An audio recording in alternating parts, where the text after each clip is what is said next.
America is always safer in the hands of the people than in the conference rooms of any elite. Sam Seder. They are unanimous in their hate for me, and I welcome their hatred. We must guard against the acquisition of unwarranted influence, whether sought or unsought, by the military-industrial complex. The Majority Report with Sam Seder. Ever get the feeling you've been cheated?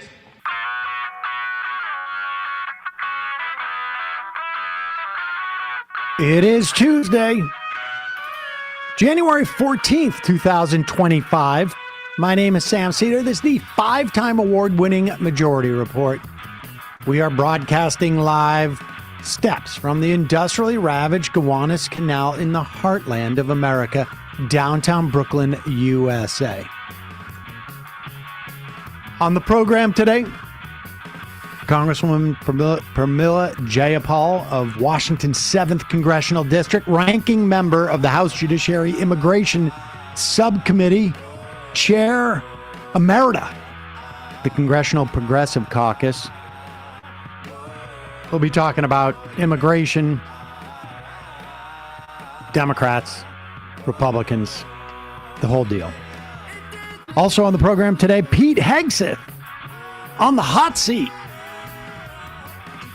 but claims that Jesus is his co-pilot. Oh. DOJ report on Trump January 6th actions released. Evidence was enough to convict were it not for the election. Apparently, the FBI has not even spoken with Pete Hegseth's ex-wife, despite her repeated attempts to do so, indicative of the FBI background check on Pete Hegseth. But, with that said, sometimes if you don't want to know the answer, don't ask the question. Right. China discusses sale of TikTok to Elon Musk.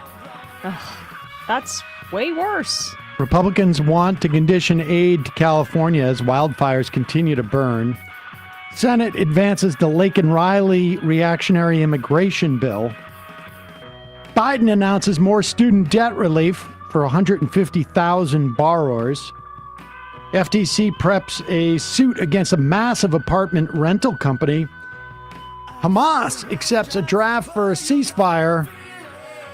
Biden names a warship after a war criminal.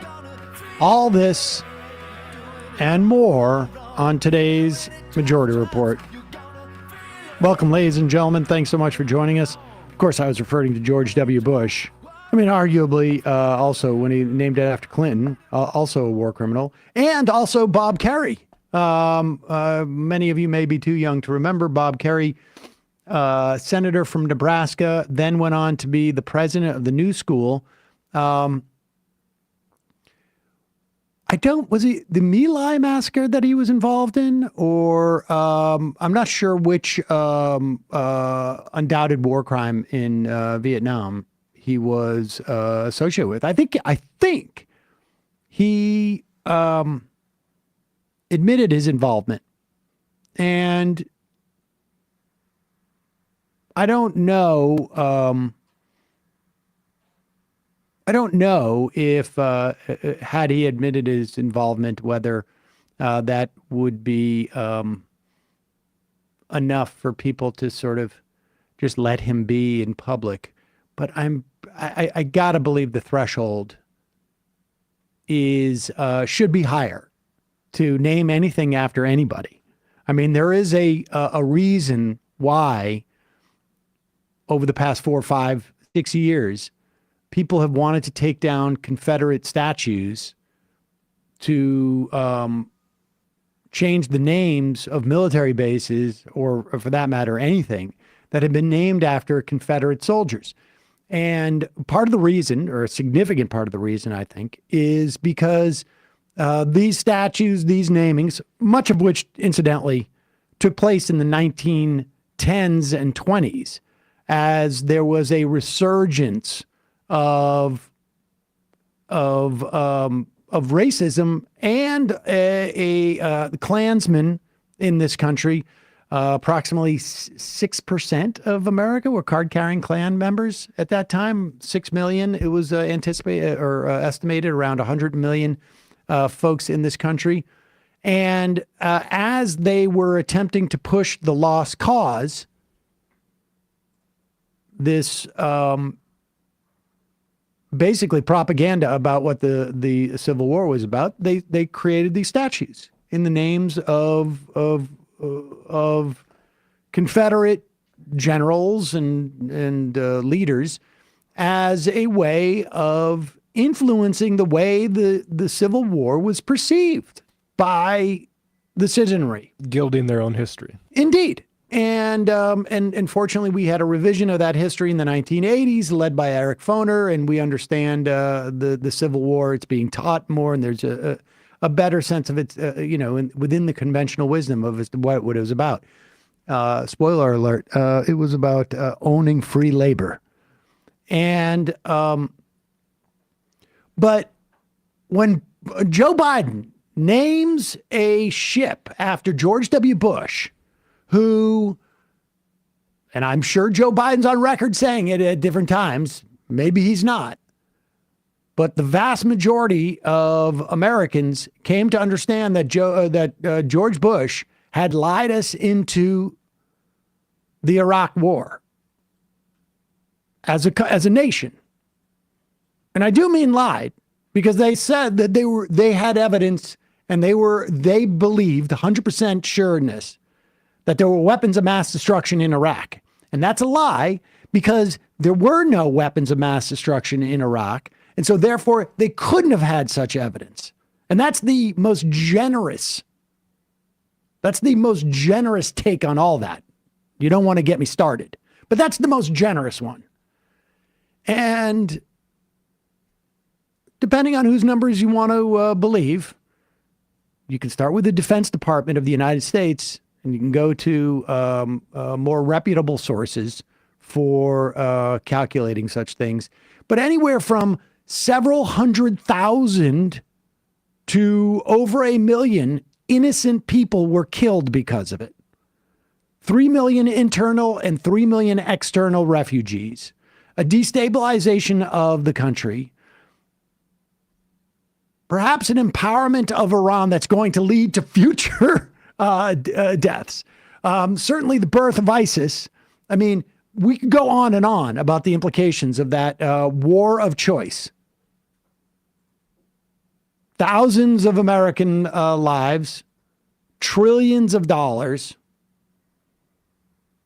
And Joe Biden has basically just planted his flag in attempting to change history or to reevaluate, reassess history by honoring George W. Bush. At the beginning. I mean, he supported it at the beginning, without a doubt. And he also had a cockamamie plan to split it into 3. But the point is that now we're 25 years later, 22 years later. And in the interim between supporting the war and where he is today, the Democratic Party at least acknowledged, and I would imagine Joe Biden did, that war was a disaster and was, and I'm sure Joe Biden at one point said his vote was a function of getting misinformation from the administration. And again, I'm being very generous in my characterization of all of this. And so in doing this, it is, it's an offense to really just about everybody. And I mean, never mind the politics of it. It is never mind the fact that we never held George Bush accountable for the torture, for the war of choice, for letting bin Laden go, for all of it. The idea that now he's being honored, it's just sick and twisted. Well, happy News Day Tuesday to everyone involved, everyone tuning in. But, that was news. The Biden administration is making that choice. They also made the choice and Harris, by extension, in the campaign with the Cheneys. I mean, This is a big... The day after Trump gets to be peacemaker with regards to Gaza. Right. We'll talk about that. We'll talk about that. But unclear.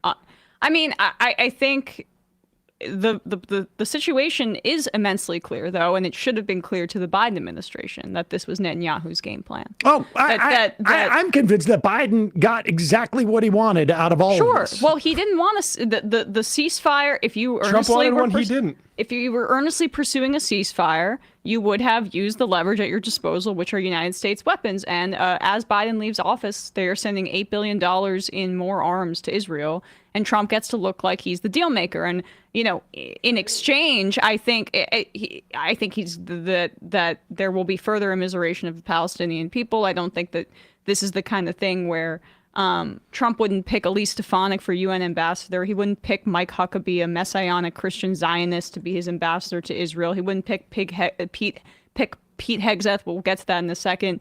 A Christian nationalist as well for his defense secretary, if this wasn't his, or Marco Rubio, a total hawk on this issue, if he wasn't going to be hawkish towards the Middle East.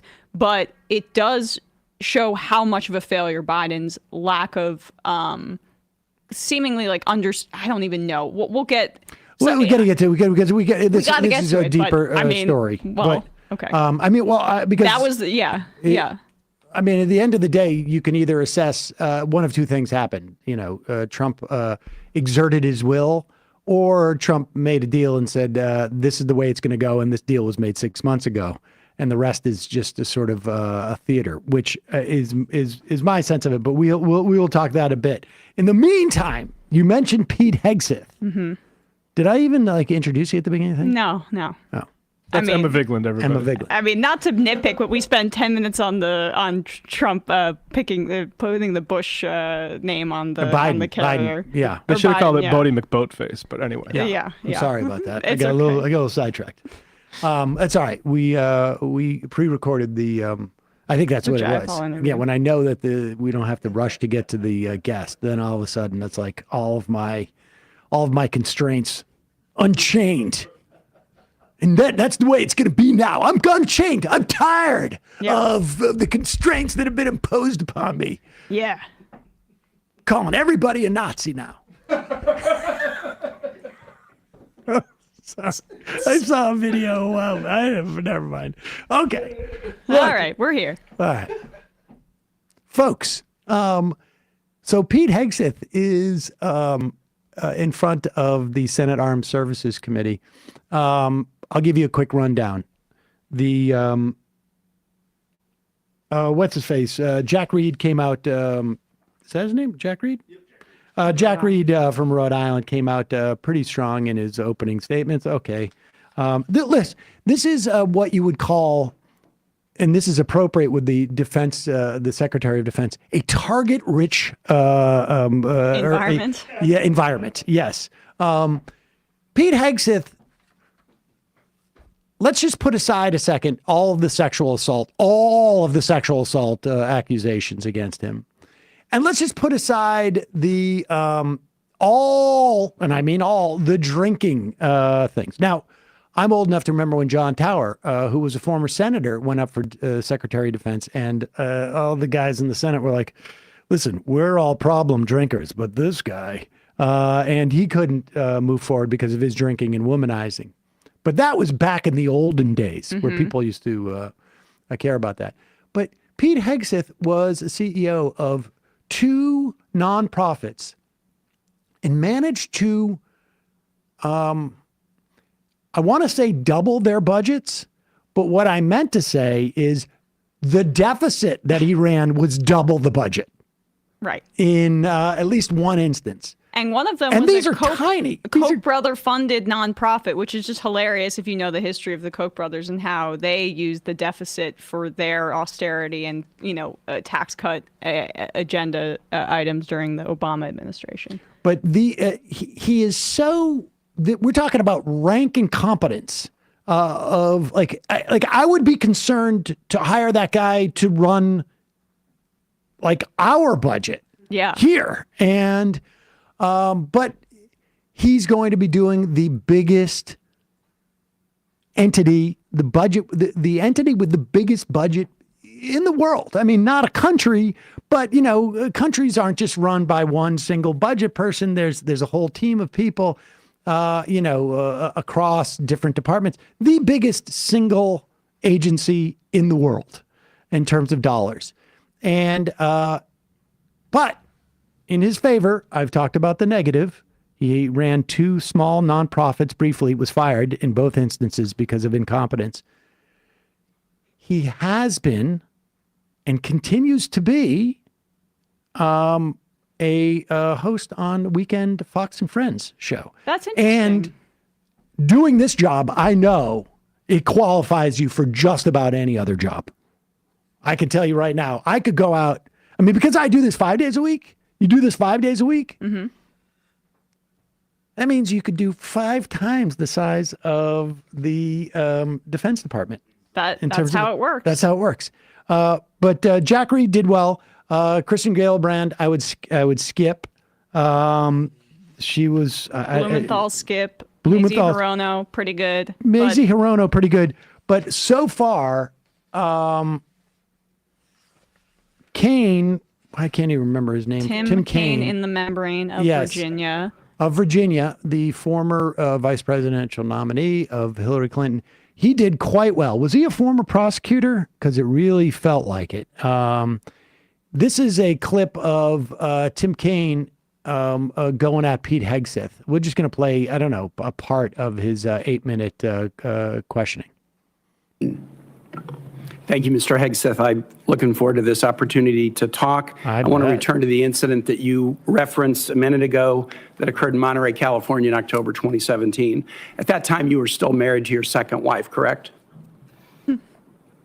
I believe so. And you had just fathered a child by a woman who would later become your third wife, correct? Senator, I was falsely charged, fully investigated, and completely cleared. So you think you were completely cleared because you committed no crime. That's your definition of cleared? You had just fathered a child 2 months before by a woman that was not your wife. I am shocked that you would stand here and say you're completely cleared. Can you so casually cheat on a second wife and cheat on the mother of a child that had been born 2 months before, and you tell us now you were pause it for a cleared? second, okay? Because now listen, I want to make a couple of things clear. I think if you are the Secretary of Defense, you have a questionable morality as it is, right? I mean, your job is to go out and ultimately kill a lot of people, and you know that that's going to involve completely innocent people and children. These hearings are not for people like me who believe such a thing. And I will also say that, like, Pete Hegseth is going to invoke Jesus because, and I can't remember the story. I'm not Christian, but I feel like Jesus also was involved in some hanky-panky, wasn't he? Or something like that, or? Not Clear, but he's basically telling everybody that Jesus has forgiven him. And I guess we have to take his word on that. Okay, now we're gonna go back a little bit so you can hear this, because Hegseth, of course, is very defensive about the rape allegation against him, where the woman he paid money to drop the case against him. And I just want to put this little bug in your ear as you listen to Tim Kaine. Hegseth is cheating on his second wife. And I'm not sure if he cheated on his first wife with his second wife. I'm not sure about that. So I'll leave that open. He's cheating on his second wife with the mother of his new child. And 2 months later, he is accused of rape and says, no, it was consensual. And just a reminder, this is at a conservative conference. There was a woman who was assigned to him to make sure that he did not end up in a gutter drinking himself blind, because apparently that was a problem that people were aware of. And so she helped him to his room. And according to her friend who knew this story, this woman appears to have been roofied and had no idea. She told the nurse. She told the nurse that she thought she could have been roofied. Exactly. And but according to Hegseth, it was consensual sex. Oh, incidentally, her husband and her child were in the same hotel, and she couldn't find them the next morning because she was so out of it. And in the police report, it's alleged that he took her phone and blocked the door. Now, look, Hegseth's story must be something to the effect of like she made up this story to justify where she was last minute because she had no plan when she decided to hook up with me with her husband and her kid in the house. And I'm so in the hotel. You know how these hoes lie. Yeah, I'm so compelling that she couldn't wait to have sex with me at another time, even though she was clearly so interested in this, that she had to do it while her husband and her child were in the same hotel. She couldn't help herself. So she came up with this elaborate whole hoax, and then she ended up making money off it, which is the way that they roll. But Kane's point is like, wait a second. You were married, you cheated on your wife, had a kid, and then as the kid is 2 months old, you're cheating on her again, according to the best case scenario for your testimony. And Kane's saying this like it's a bad thing. But nobody's thinking, here's a guy who knows how to multitask. This is a big job. Here's a guy who needs to multitask. Juggle a lot. I got a lot of different fires, a lot of little different things in the fire. But Kane has his perspective on it. And to be clear, 5 affairs during his first marriage was reported. Okay, that we know of. How long was he married? Hey, you can count those on one hand. Okay, it's not a two-hander. Listen, I'm a product of divorce. I've been divorced. I know that couples have troubles, and he's just a lot of time on his hands. He's got a lot of time on his hands, and he spends a lot of time at home, I guess. Go ahead. That occurred in Monterey, California in October 2017. At that time, you were still married to your second wife, correct? I believe so. And you had just fathered a child by a woman who would later become your third wife, correct? Senator, I was falsely charged, fully investigated, and completely cleared. So you think you were completely cleared because you committed no crime. That's your definition of cleared? You had just fathered a child 2 months before by a woman that was not your wife. I am shocked that you would stand here and say you're completely cleared. Can you so casually cheat on a second wife and cheat on the mother of a child that had been born 2 months before, and you tell us you were completely cleared? How is that a complete clear? Senator, her child's name is Gwendolyn Hope Hegseth. And she's a child of God, and she's 7 years old. And she was, and you cheated on the mother of that child less than 2 months after that daughter was born, didn't you? Those were false charges. Well, it was fully investigated, and I was completely cleared. And I'm so grateful for the marriage I have to this amazing woman behind me. You've admitted that you had sex at that hotel in October 2017. You said it was consensual, isn't that correct? Anything... You've admitted that it was consensual, and you were still married, and you just had a child by another woman. Again, how do you explain your judgment? Completely false charges against me. You fully investigated, and I was completely clear. You have admitted that you had sex while you were married to wife 2 after you just had fathered a child by wife 3. You've admitted that. Now, if it had been a sexual assault, that would be disqualifying to be Secretary of Defense, wouldn't it? It was a false claim then and a false claim now. If it had been a sexual assault, that would be disqualifying to be Secretary of Defense, wouldn't it? That was a false claim. So you talking about a hypothetical. So you can't tell me whether someone who has committed a sexual assault is disqualified from being Secretary of Defense? Senator, I know in my instance, and I'm talking about my instance only, it was a false claim. But you acknowledge investigated. that you cheated on your wife and that you cheated on the woman by whom you had just fathered a child. You have admitted that.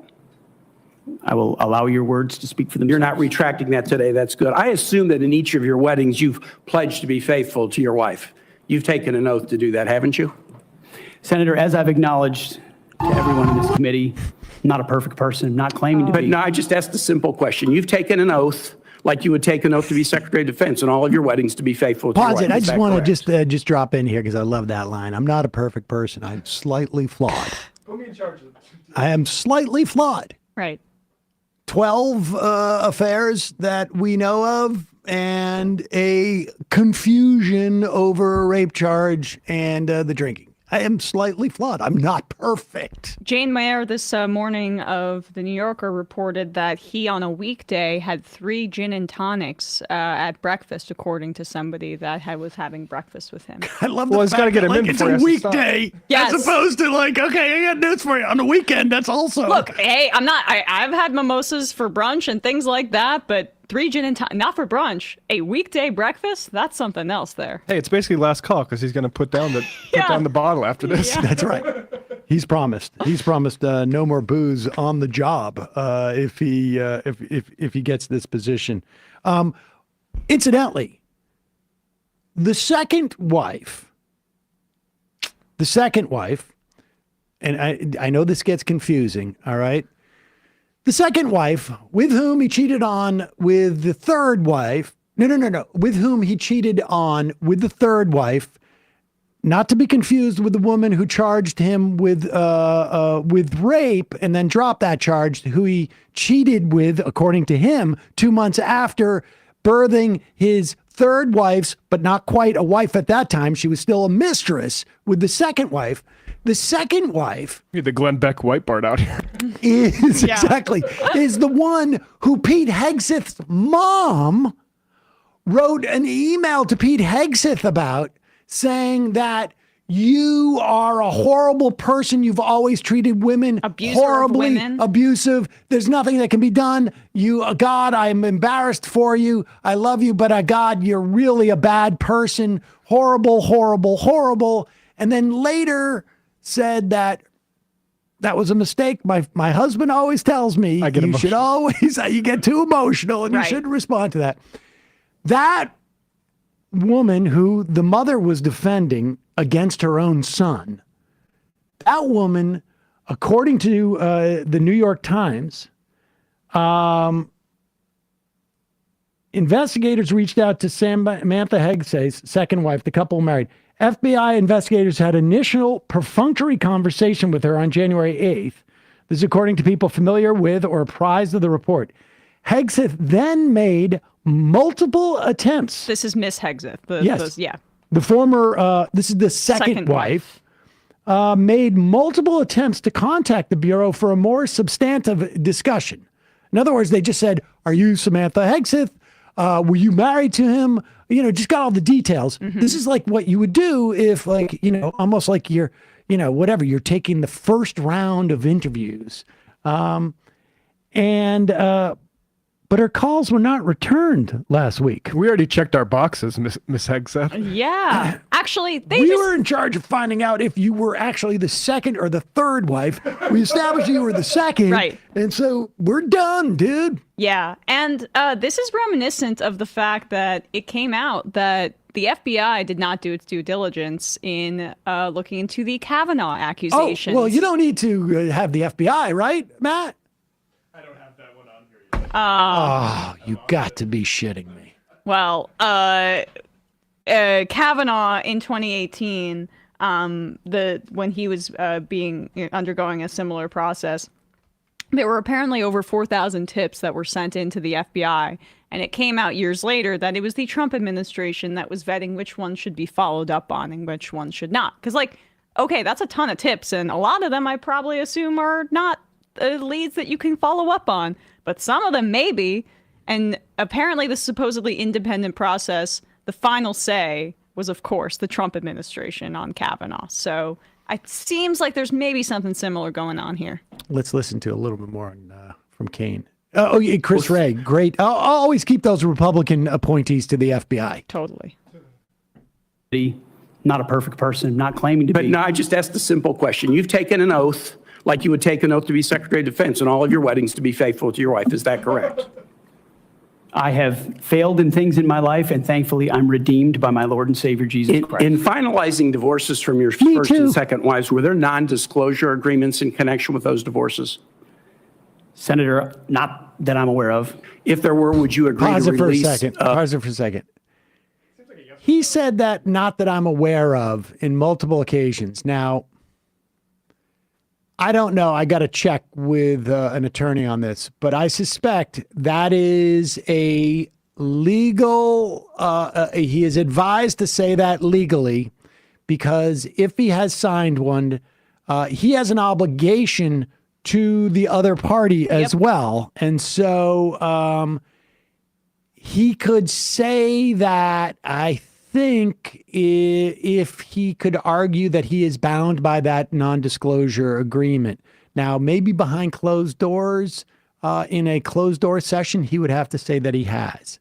But I'm not sure about that. I think it's simpler in that he says he's been coached to say not that I'm aware of when there's a question he doesn't want to go on under oath saying affirmatively. Well, if he signed it, he would have to be aware of it. Now, maybe it is a something that his attorneys had his ex-wife sign, and they're just like, this is something we do, whether you know about it or not. You know, you don't read all that. Maybe he signs so many NDAs that he forgets which situations he signs them in. But these hearings, like we've seen, like Kavanaugh lied. Yeah. It doesn't matter. You just have to be able to get out with plausible deniability so you don't perjure yourself. Or the other answer is, the reason why I drink 3 gin and tonics in the morning is because I know in the afternoon I'm going to have to sign some stuff, and I don't want to know what it is. He forgot that he signed it. Senator, not that I'm aware of. If there were, would you agree to release those first and second wives from any confidentiality agreement? Senator, it's not something I'm aware of. But if there were, you would agree to release them from a confidentiality agreement? Senator, that's not my responsibility. Did you ever engage in any acts of physical violence against any of your wives? Senator, absolutely not. But you would agree with me that if someone had committed physical violence against a spouse, that would be disqualifying to serve as Secretary of Defense, correct? Senator, absolutely not have I ever done that. You would agree that that would be a disqualifying offense, would you not? Senator, you're talking about a hypothetical. I don't think it's a hypothetical. Violence against spouses occurs every day. And if you as a leader are not capable of saying that physical violence against a spouse should be a disqualifying fact for being secretary of the most powerful nation in the world, you're demonstrating an astonishing lack of judgment. The incident in Monterey led to a criminal charge, a criminal investigation, a private settlement, and a cash payment to the woman who filed the complaint. And there was also a non-disclosure agreement, correct? It was a confidential settlement agreement off of a nuisance lawsuit. Right. During an interview, you claimed that you settled the matter because you were worried that if it became public, it might hurt your career. Do you maintain that you were blackmailed? Senator, I maintain that false claims were made against me. And ultimately, your attorney those used false the claims, phrase, I have the opportunity to attest my innocence in those false claims. But you didn't reveal any of this to President Trump or the transition team as they were considering you to be nominated for Secretary of Defense. You didn't reveal the action. You didn't reveal the criminal complaint. You didn't reveal the criminal investigation. You didn't reveal the settlement. You didn't reveal the cash payment. Why didn't you inform the commander-in-chief and the transition team of this very relevant event? Senator, I've appreciated every part of the process with the transition team. They have been open and honest with me. We've had great conversations between the two of us. Pause it. I love that response. You lied to your wife over and over and over again. Senator, my wife is great, and she has been very honest with me. That's basically what he's saying there. Is there one more exchange that's worth going? I mean, there's a lot more to this, but it's like this. And I think maybe let's just go for another 30 more seconds. Yeah. Ask the moms. There you go. There we go, Bradley. Appreciate the opportunity that President-elect Trump has given me. You chose not to reveal this, right? Because you knew it would hurt your chances. So you chose not to reveal this really important thing to the commander-in-chief and the transition team because you were worried about your chances rather than trying to be candid with the future president of the United States. Are there any other important facts that you chose not to reveal to the president-elect and his team as they were considering you to be Secretary of Defense? Senator, I sit here before you an open book, as everyone who's watched this process. With multiple non-disclosure and confidentiality agreements tying the hands of many people who would like to comment to us. Kane did a good job here, folks. I mean, between this and, he stood up about the continued funding of Israel. So Tim Kaine, I think we can safe to say, as of now, he's above replacement level Democrat in the Senate right now.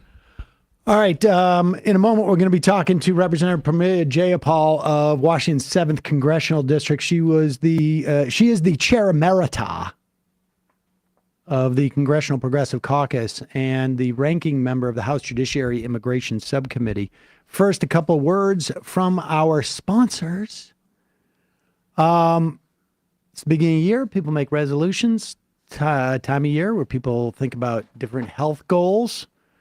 Exercising more, eating better, maybe losing weight, doing stuff to just keep you healthy in general.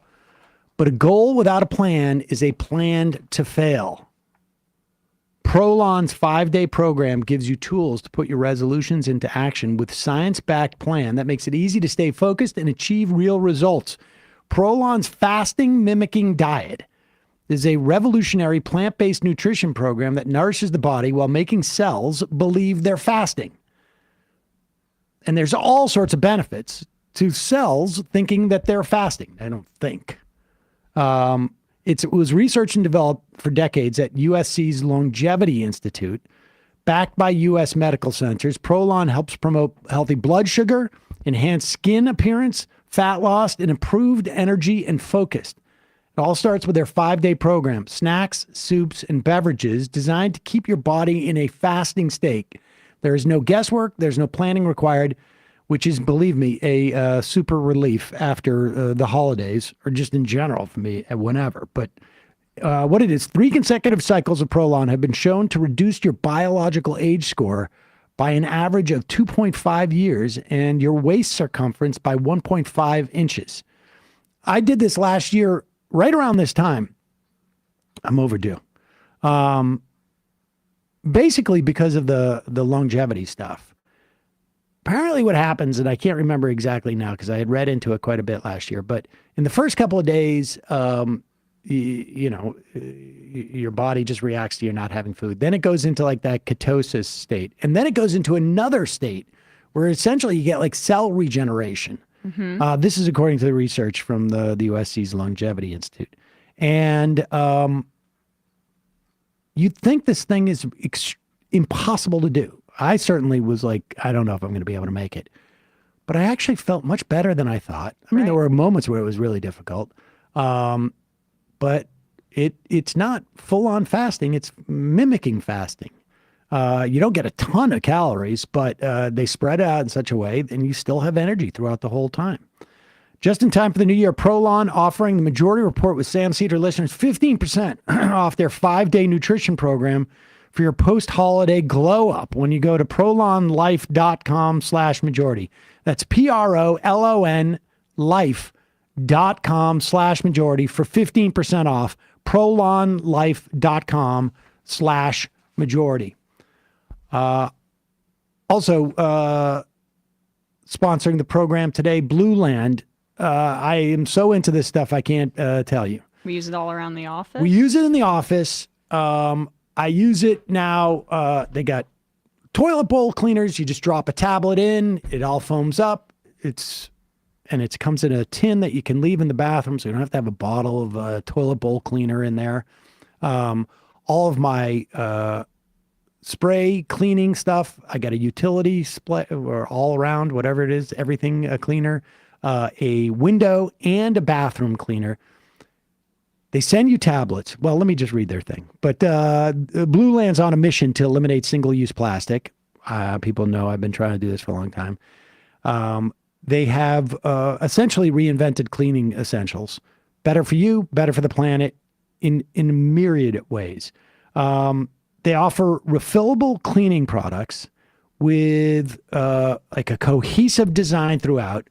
Looks great on your counter or in your bathroom or wherever it is, but also like everything is color coded. It is really like idiot proof for someone like myself.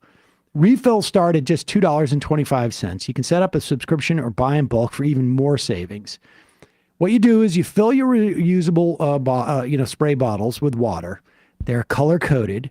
Then you take a color coded tablet and drop in a tablet. They dissolve. Maybe give it a little bit of a shake, not much, and then you're done. You have your cleaning supplies. Blue Land products are independently tested to perform alongside major brands, are free from dyes, bleach, harsh chemicals. They have cleaning sprays, they have hand soap, they have toilet bowl cleaner, they have laundry tablets. All Blue Land products are made with clean ingredients you can feel good about. Dishwasher tablets, not wrapped in plastic, so you don't get any microplastics on your plates or in your body or in the water supply. It's really great stuff. It's trusted in over 1 million homes, including mine. Blue Land has a special offer for listeners right now. Get 15% off your first order by going to blueland.com/majority. Don't want to miss this. Blueland.com/majority for 15% off. That's blueland.com/majority. Get 15% off. Do what I did. Buying a bunch of stuff that first time and get you get you 15% off all of that. And the beauty of it is like you can literally get months and months of supplies of any of this stuff. They come in like compostable bags and they're not that big. And you can stock up even if you have an apartment. Right. All right. We're going to take a quick break. When we come back, Representative Pramila Jayapal of Washington's 7th Congressional District.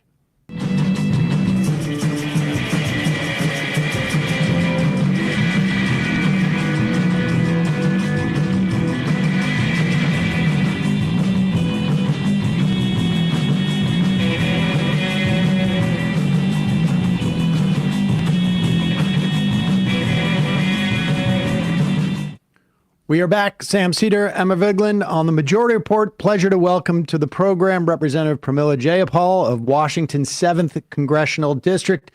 She's the ranking member of the House Judiciary Immigration Subcommittee and Chair Emerita of the Congressional Progressive Caucus. Congresswoman, welcome to the program. Well, thank you for having me. Great to be with you. Now, does does that mean that you go back and interfere with leadership races for the younger members, or do you stay out of that? You know, it just means I'm there to continue to provide support to our new CPC chair, and it's a very distinguished sounding title, isn't it? I will stay as co-chair of the CPC PAC. And so that will continue to be a big priority for us, is to build that and make sure we're building the ranks of progressive members. All right, great. Well, I think we have some questions about like sort of the future of the Progressive Caucus and how it works within the context of the greater Democratic Caucus. But let's start with immigration. The Laken Riley Act passed the House, as you know. And it appears to be on track, at least, in the Senate. All but 9 Democrats voted to allow, essentially not to filibuster the bill, allow it to go forward. I know there are amendments out there. Just broadly speaking, before we get into some of the specifics about it, what's your perspective on this? This is, doesn't seem to have been a dramatic change in the Democrats in the House approach towards this, but certainly the Democratic Party seems to have really caved in many respects on this entire question. Yeah, I mean, first of all, I really hope that the Senate does not pass this. There is a cloture vote that would be required to end debate. And so that is another opportunity for people to weigh in. I think that what the Republicans do over and over again, and it's the same playbook here, is they attach the name of the victim of a terrible, terrible crime. Laken Riley was murdered, and the person that did it has been convicted and should be prosecuted to the full extent. The law does absolutely nothing to change what currently happens. If you are a undocumented immigrant, you're convicted of murder, you are immediately mandatorily detained and subject to deportation. So it does nothing to do that, but to change that. But what it does do is it essentially tries to criminalize undocumented immigrants who have not been convicted of any crime, but have merely been accused of a shoplifting, or in this case, a shoplifting or a theft. That means that if you are wrongly accused, you still don't get any due process and you are mandatorily detained. This just happened in Georgia, where somebody was accused of a bank robbery, and they found out 10 days later that person was wrongly accused. In this Laken Riley bill, that person would have absolutely no due process. They would be mandatorily detained. And that is, in my mind, this is the highway to mass deportation. And that is really what the administration is trying to do, is criminalize immigrants without any due process. And then once they're in the criminal justice system, then they can say, well, we're deporting these criminals, when in fact they've never even been convicted, much less had any due process. So it is a bad bill. It is the formula that they are going to use over and over again. And I think Democrats have to be clear that, of course, we all believe that if you've committed a heinous crime like that, you should be mandatorily detained. You should be subjected to deportation if you've been convicted of that crime. That is already the law. What we can't do is criminalize huge numbers of people simply because they're accused. Because I'll give you another example. An undocumented farm worker walks into a shop, and the shopkeeper doesn't like the way that person looks, right? Well, and accuses him of that was the nature of the question I was going to ask you. What constitutes an accusation, right? I mean, like, is there a formalization of what constitutes even an accusation in that instance? Because I think there's a presumption out there. Well, the police have arrested this person, they've caught them red-handed, and the police. But it literally can be. You have your neighbor doesn't like you. They stole my dog. And, exactly. Okay. That's exactly right, Sam. And, that can apply for anything, right? And if you're mandatorily detained, you don't have access to attorneys. You don't necessarily have access to people who are going to help prove that you are, that you're innocent of what you were accused of. So yes, this affects anybody. And that's why I call it a highway to mass deportation. Speak to us also about the other part of the bill that allows states, presumably the state AGs, to undermine, question all of the immigration or a significant amount of the immigration process by the federal government, because it feels like this is a two-step, right? First step is give ICE sort of blanket authority to just randomly pick up immigrants and begin the deportation process, sort of almost like extrajudicially. Yeah. And then the other step of this is for, in the event that you can't actually physically deport quickly, start having camps, presumably in states that are happy to have these camps. I'm thinking of you, Texas. But having the state AGs sort of, don't we have a serious constitutional problem here? Yes. And I said that on the floor, that I think that part of the bill is literally unconstitutional and came down in a Supreme Court decision relatively recently, 8-1 majority, that you cannot, local and state governments cannot preempt federal immigration law. They can't be the ones enforcing immigration law. This gives the Ken Paxtons and every other state AG that wants to be a part of the Trump cult and demonize immigrants the ability to override the decisions that ICE makes, that the federal government makes, that we have constitutionally obligated in our federal laws. And that is, unconstitutional. So you're absolutely right. There are two parts to this bill. The first is the mass deportation, mass highway to mass deportation, and the second is unconstitutional. In a larger sense, give me there seems to have been a vacuum coming from the Democrats, frankly, on this entire issue. And I'm thinking in terms of President Biden and whatnot, but we're seeing what appears to be a significant erosion of support for immigrants in the Senate. Give me your perspective on this, because it's as if somewhere around, immigration was used as a a sweetener to, I guess the IRA or whatever it was that that Biden was looking for at the end of 2023, and it all of a sudden took on a life of its own. And the Democrats seem to have completely left the playing field on this issue. Well, look, I've been critical of my own party for a couple of decades now on immigration because we have run away from explaining to the American people how broken our current immigration system is and how we know how it should be fixed. It hasn't been modernized or updated in 30 years, Sam. And so it gives a real opportunity to Republicans on the other side to say, everything is bad. Immigrants are a problem. They're a threat to national security. They bring in communicable diseases, all the old tropes that we've heard throughout time.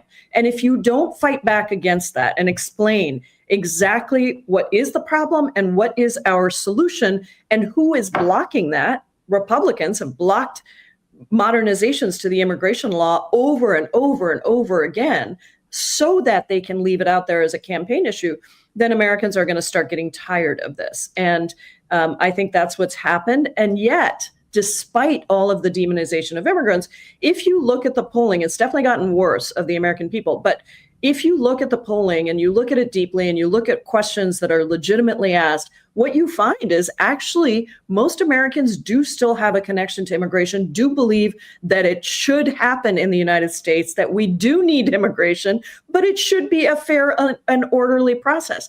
I agree with them. I agree that we need a fair system so that people who have gotten into the system and then wait decades to be with their family members, that should not happen. If we have talented people that are bringing real talents to the United States that America needs, they should have a legal pathway to come in. If we want to continue to be the country that protects human rights, around the world, we are signatories to an asylum convention and domestic law that requires us to keep the option open for people to come and apply for asylum. But if we don't actually update the system, then people are just going to go to the borders, which is what is happening now. And so if you really want border security, which Republicans claim to want, then you have to modernize the existing system. Update the legal pathways, put the resources in so that people don't have to wait years to get an immigration judge to listen to their case. And there are some changes we need to make in all of these programs. Let's do that. And let's actually make it a functioning system. All right. Lastly, I just saw Michael Bennet, the senator from Colorado, just offered an amendment that essentially, as far as I read it, would, for all intents and purposes, add the Dreamer Act to this bill, allowing for DACA recipients to have permanent status in the country. And then also what appears to be some form of guest worker provision. Where would you be on that bill if it included those two elements? Well, I just don't think that's going to happen. When we had the border security bill last year that was negotiated by President Biden, some Democrats and Republicans, apparently there were real efforts to attach the Dreamer provision, the DREAM Act, which is bipartisan. The Farm Worker Act is bipartisan. Neither of those have come up for a vote in the Senate. And Republicans refused and Democrats caved. And so I think we just have to be clear that at the end of the day, what Republicans want to do is nothing positive on real solutions and continue to just push forward things that terrify Americans or try to terrify Americans and try to divide the Democratic Party. And I think we have to stand strong and united as Democrats for our values and to explain to people what exactly they're doing. I mean, what is there a contingency plan for this type of situation? I mean, I understand what your perspective is on this, but there are rumors that, and I don't necessarily buy it, frankly, and we're going to get into this later about what's going on with Gaza. But in this instance, well, I mean, what is the contingency plan for the Democrats in the event that, okay, somehow Trump says, you know what, I'll do the Dreamers. I'll throw that in too, because we're gonna round up everybody else, and that's the trade-off I'm gonna make. I think it's unlikely, but I mean, what's the contingency there? Yeah, I mean, we're working on a bill right now that would do the things that we've had bipartisan support for. Many of the things that we've had bipartisan support for. We'll be ready for that instance if it comes up. I just haven't seen it, but we're looking for those moments. I mean, I think that if Elon Musk suddenly says, yeah, actually, this country does need immigrants, not just high-skilled workers, but immigrants of all kinds. Who do you think is going to rebuild California after these fires, after these climate disasters across the country? It's immigrants that come in and rebuild. It's immigrants that are keeping the dairy industry afloat. It's immigrants who are in our hospitals, serving as doctors and nurses. And this is immigrants of all statuses, undocumented immigrants, TPS, DACA, all of them are actually performing important functions if we let them. A lot of the ones that aren't working right now is because they're not allowed to work. But this is, I think, we have a contingency plan in that we have a solution that could very easily be bipartisan. Remember, Sam, that in 2013, there was a comprehensive immigration reform bill that passed the Senate with 68 bipartisan votes. It had tons of border security in it. Actually, we've already done more on the border security than was in that bill, and that was 11 years ago. And yet, even with passing with that many votes, it came to the House. John Boehner was the Speaker of the House and did not bring it to the floor for a vote. Why? Because he knew it would pass, and they want to leave this out there. So I'm always open. If there are people who suddenly want to deal and trade and the deal is a good deal, that's sure, we'll look at that. We're willing to look at that, and we're still continuing to do that work. But a lot of the people, unfortunately, the Republicans on the other side that were willing to stand up on immigration are now gone. So let's see where this goes. But listen, we're always willing to talk about it and to see if there's really a deal that can be struck. But otherwise, we're going to have to take back the majorities. We're going to have to stay united now, take back the majorities, and then we're going to have to implement a series of changes so we can actually pass this with Democratic votes, because I'm just not convinced that Republicans are going to come around.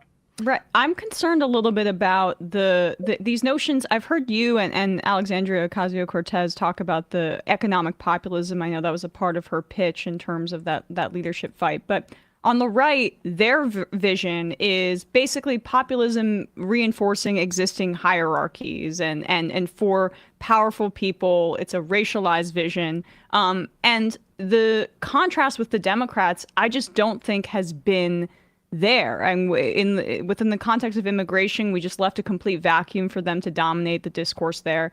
But when I hear you or AOC say economic populism being the future for the Democrats, versus, I don't know, Chris Murphy or other members of the party, what does that actually look like? Because it can't just be throwing immigrants under the bus and stopping using pronouns at different, campaign events. It's got to be centered around a concrete vision of, a Green New Deal, immigration reform and a positive vision, Medicare for all, student debt forgiveness, that kind of thing. Like, is there a concrete discussion being had right now within the party about what that economic populist vision, which is very buzzy right now, like what that really looks like going forward? Yes, I think there is that discussion, but it needs a lot more conversation. I'll use my state as an example. Washington State was the only state that did not move to the right in this last election. And I'll tell you why. We were the first ones to tie minimum wage to inflation, right? Going back several decades. So our wages stayed higher. Now, on top of that, Seattle was the first major city in the country to pass a $15 minimum wage. The state went forward then and raised the minimum wage. So the minimum wage in Washington State is high compared to other states. And yet we have still done well. We are still a good place for business. All of the, naysaying about raising the minimum wage didn't come to pass. But on top of that, we provided paid leave for people through a ballot initiative. We actually extended gun safety legislation. We instituted a change so that seniors can get at-home care, long-term care. We just passed not universal childcare, but we have a much more expansive definition of childcare with a vision of universal childcare. And so what's happening is average working people and poor people, while they're still struggling, I'm not saying they're not struggling, they are, while they're still struggling, they have much more sense that Democrats have stood up for them and delivered for them. And so when it came to trying to divide people in Washington state on these divisive issues like immigration or trans kids, people said, nah, you know what? Actually, I think they're working for me. We've taken on corporations. Our former AG, who's now our governor, has taken on corporate concentration and monopoly power. And so I think all of these things are part of what the vision looks like, of what it means to fight. And I do think that corporate concentration, corporate power, the elites owning the party is, those are the things that we are going to have to be very vocal about fighting back against, and really having a strategy for every member and every candidate who's running as a Democrat to be very clear about where they stand and who they stand with and what the vision is that we're going to deliver. You mentioned, and it's a little tangential, but you said that Washington State was one of the states that, or maybe the only state that didn't move to the right. I mean, is that the way that you perceive what happened in this past election, that there was a move to the right, or was there a Well, I should have probably failure? said Trump to be accurate, because I do think that, and as a previous chair of the Progressive Caucus, we worked a lot with the Freedom Caucus on a number of things, including antitrust, including FISA reform and privacy concerns. There were a number of places where we actually, had strong collaborations. But also, if you look at states that voted for Donald Trump, they also voted, this is to Emma's point about economic populism, they also voted for raising the minimum wage. They voted for paid leave. And so when I think about left and right, it's probably not the best description, and I'll think about it. But they've voted for people they voted for Trump. But I don't believe that the reasons that they voted for Trump are actually going to come into play. And I think people were less likely to be taken by the anti-immigrant, anti-trans stuff if economically they felt like Democrats were taking care of them.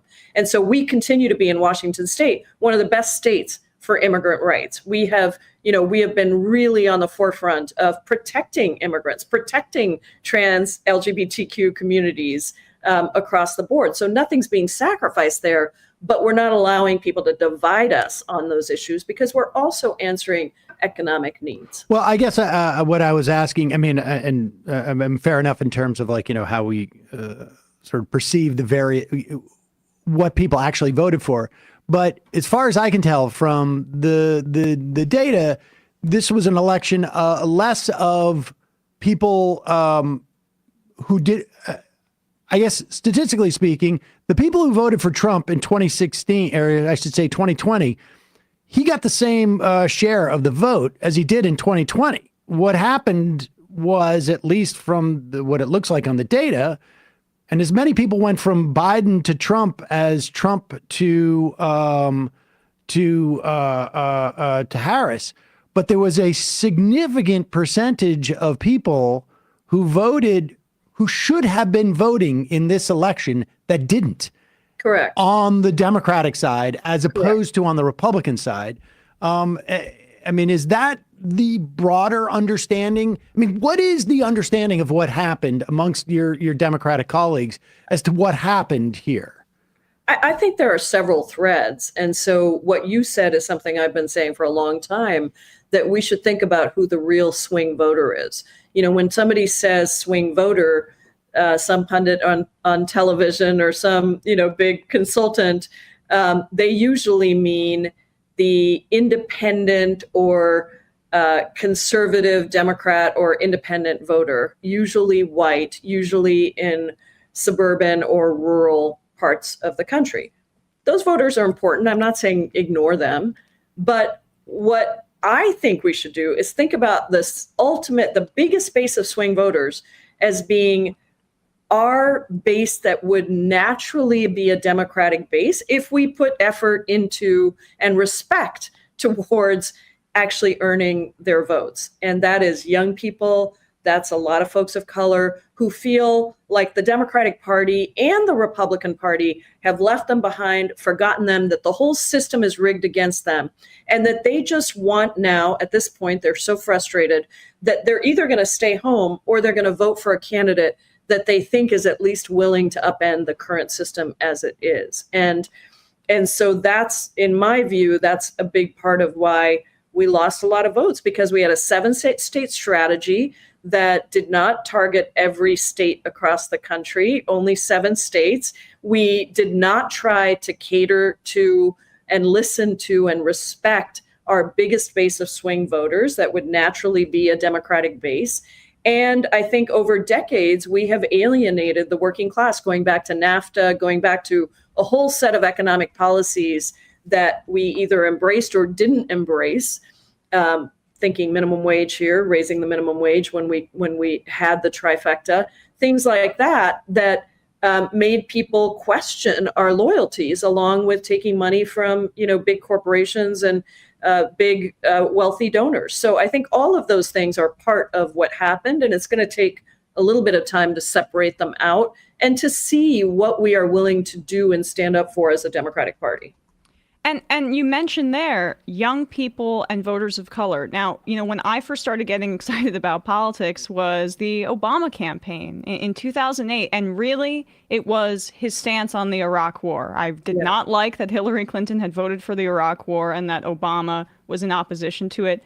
And when I look at this election, I really wonder if that group of people, young people and voters of color who have experienced maybe American imperialism or like the boot of the state, seeing every day on their feeds, like a child whose brain is falling out of their skull as his father holds him up in Gaza.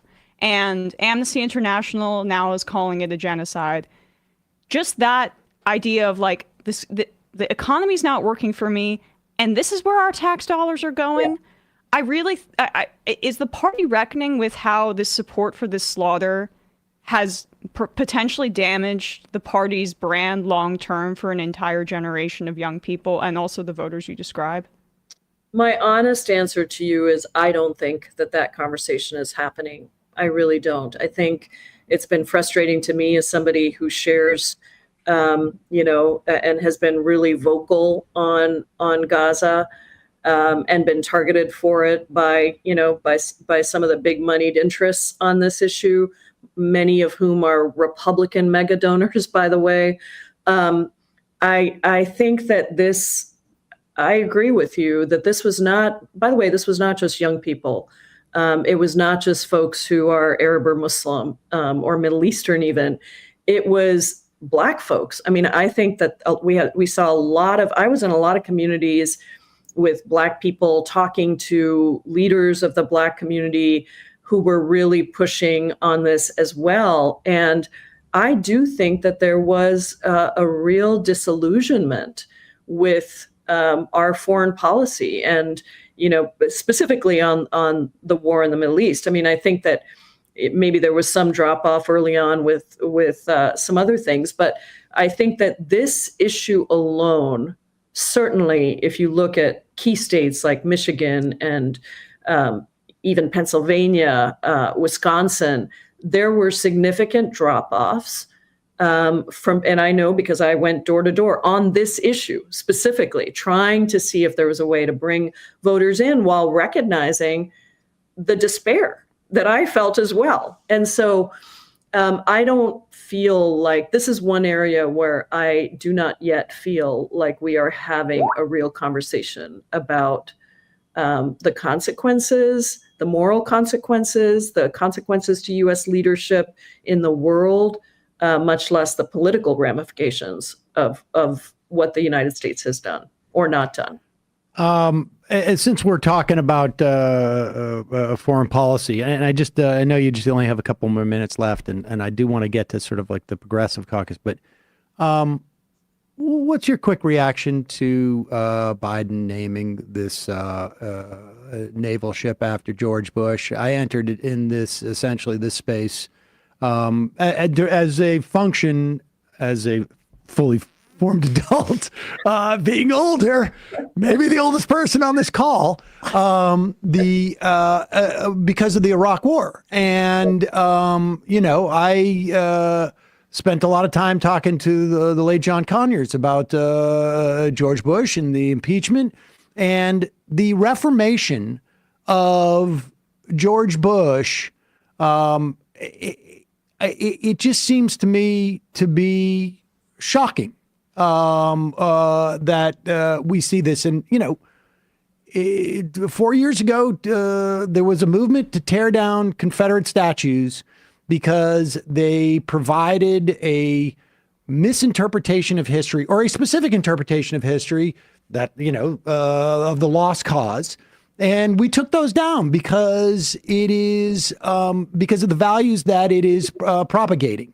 What's your reaction to Biden? Yeah, I also came into kind of my activism with the Iraq War. I mean, I led what was the largest demonstration in Seattle history around the Iraq War. I wasn't a member of Congress at the time, and then I sued George Bush for the deportation of Muslims, Somali Americans, and won. It was a class action lawsuit. We protected over 4,000 Somalis across the country, prevented the Bush administration from deporting them. So I share your concerns, and I think that what is happening is that this is what Trump does. He throws out something so extreme. He is so extreme that all of a sudden, people that came before him, Dick Cheney, George Bush, they all suddenly seem to be reasonable. And I think we have to be very careful about this. And I think we have to be clear that while those people may not be as extreme as Trump, this is not a scale we should be using on any level to assess both the damage that's been done historically, to cover up the damage that's been done historically, or as sort of our guide for what we want in the future.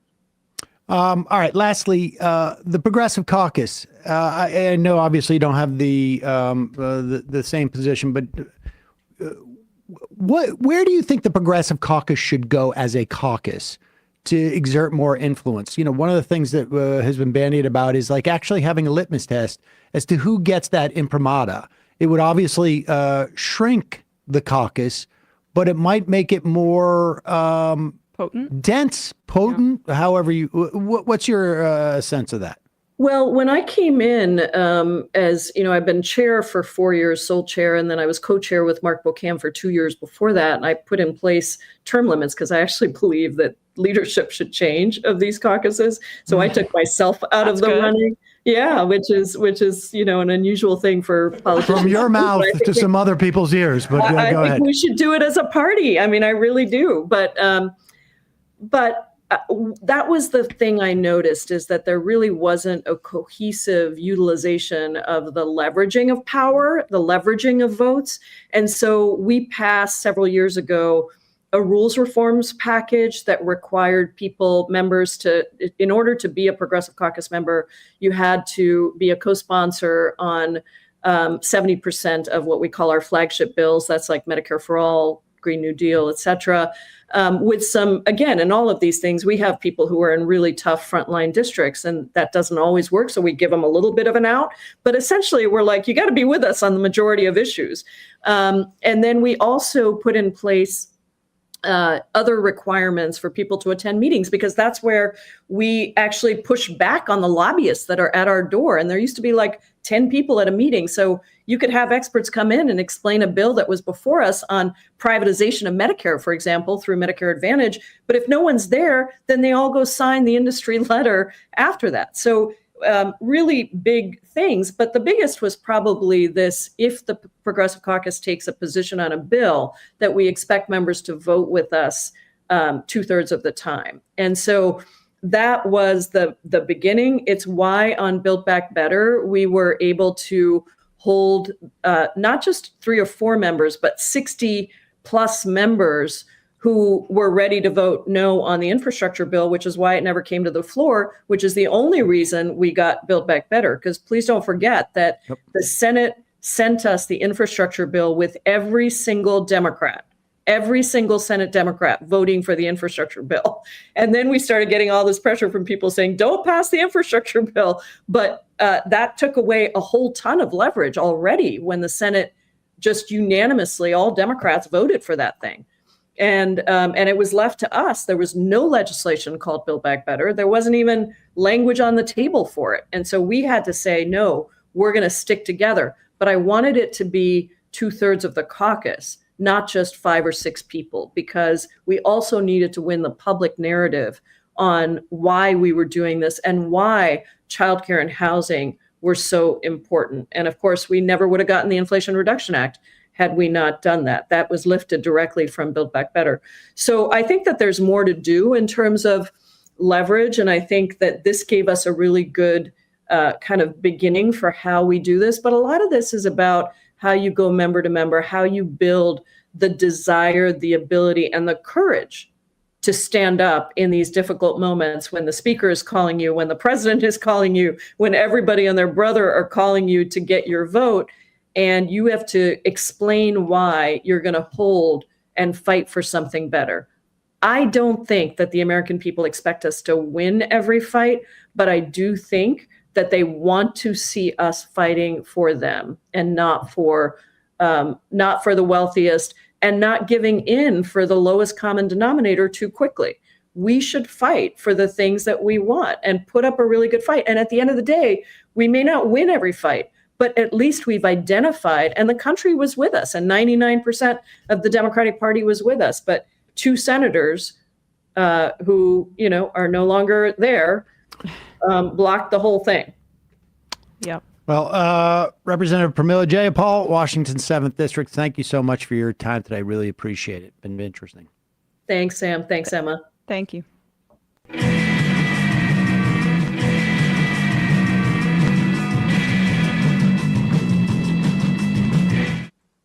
We are back. Sam Seder, Emma Vigeland, Majority Report. That is the free half of the program, folks. Again, we gave an extra 20 minutes away free today. Yes, we did, because we're that generous. Damn it. We are adjusting to the news environment, which, if you were with us during the first Trump administration, it's extremely dense. We've got a lot of news coming at us, and sometimes we are not good at clock management. And by we, I mean, of course, me. Yeah. Me. Yeah. So, folks, you can help support this show. Send me to a clock management class by becoming a member at jointhemajorityreport.com. When you do, you not only get the free half free of commercials, but you can IM the fun half. And I just saw an IM earlier, somebody saying that they've hit a rough spot with some of their finances. Always in that situation, send us an email at majorityreporters@gmail.com. Put into the subject line "fun half," and we will work out something with you. We are not going to lock anybody out for finances. So, but if you are one of those people who can afford to support the program and you listen to it with any type of regularity, and you want us to keep it on, jointhemajorityreport.com is where you can help us do that. Also, justcoffee.coop, fair trade coffee. Use the coupon code majority, get 10% off. Great coffee. You can get the Majority Report blend. You can get a bunch of other blends, or you can get some single origin coffees as well there. But great stuff, great company. Justcoffee.coop. Emma, ESVN. On ESPN, yesterday, Bradley and I broke down the wild card round of the playoffs.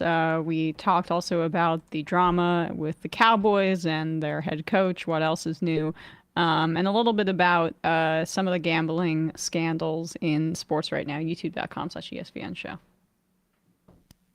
Matt.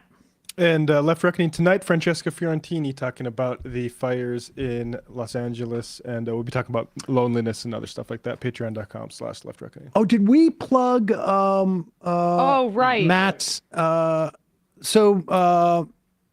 Francesca Fiorentini, friend of the show, and I don't know if I don't think we've had her husband Matt on. But I've been on his show, Bad at Hasbro, which is like an anti-Zionist podcast. It's really funny, and he's a great guy. And we love Francesca as well. He's really funny. They both are. And they're just a wonderful couple, and I'm sure his sister is great too. So his twin sister lost everything in the fires, has young children. There's a GoFundMe that you can donate to help them get back on their feet. Like, they were only able to take, I think, a small amount of, clothes to escape the fire. And so their kids' toys are all gone. Everything's gone from their house.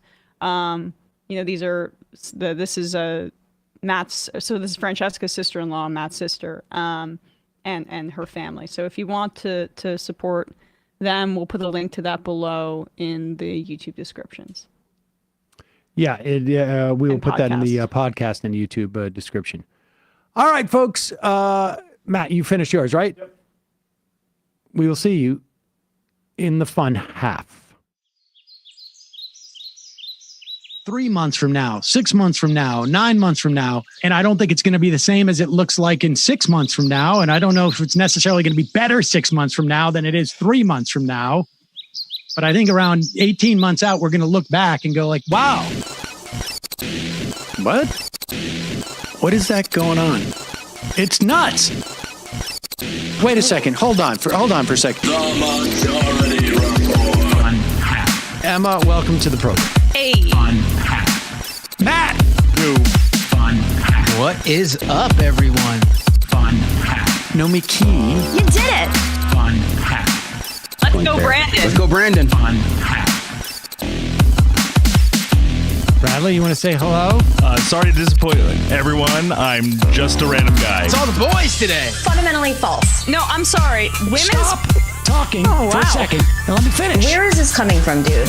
But dude, you want to smoke this 7A? Yes. Hi, me? Is it? Yes. Is this me? Is it me? It is you. Is this me? Hello, is this me? I think it is you. Who is you? No sound. Every single freaking day. What's on your mind? Sports. We can discuss free markets and we can discuss capitalism. I'm going to go start. Libertarians. They're so stupid, though. Common sense says, of course.